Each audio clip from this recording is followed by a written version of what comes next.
I am Mark Jansen. I'm a neurologist and clinical neurophysiologist here at the Maastricht UMC and affiliated as a researcher at the School for Mental Health and Neuroscience.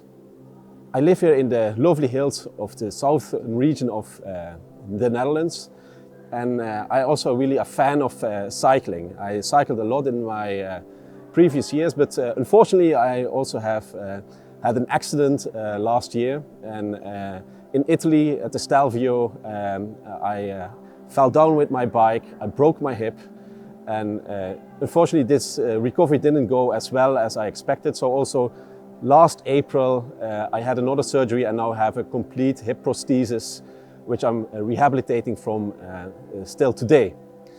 So this is a bit of a personal life, but my drive for my patients actually has not decreased by this, but actually might have even increased more, as I'm not only a doctor anymore solely, but now I'm also being a patient.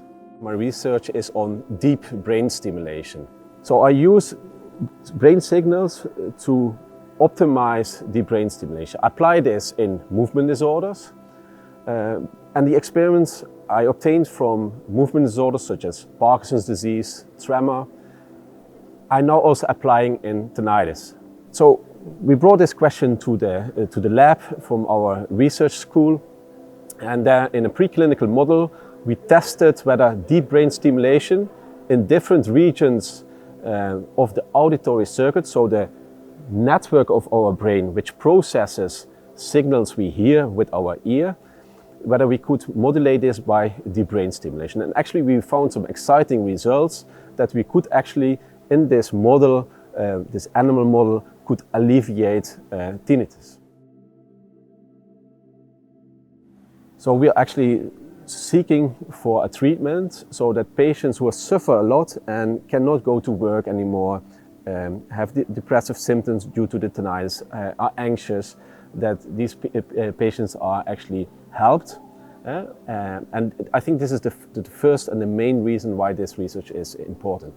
Next is that we also know that tinnitus has a huge impact on our healthcare system, on the cost for our society, so both healthcare costs, but also because patients actually don't work anymore.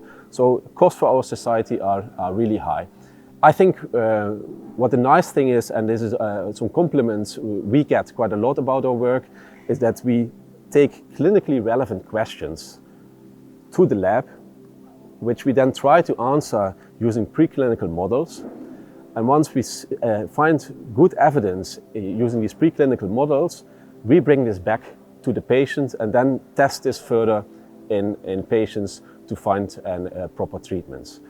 So I think this is really encouraging, and I'm really happy to also continue with this. I'm not only a clinician, I'm also a researcher, affiliated with the Research School for Mental Health and Neuroscience. And I'm really happy to be also part of this research school, specifically the Division of Translational Neuroscience. I graduated there already as a PhD student, and now I'm like a senior scientist over there. And I also see that our research school has grown and our division has grown. For me, being on both parts, being a clinician and a researcher, being part of the Brain and Nerve Center and being part of the School for Mental Health and Neuroscience enables me also to integrate my clinical work with my research. And both the Brain and Nerve Center and the school really facilitate this. We've been working now for years to find a possible treatment for patients with refractory tinnitus.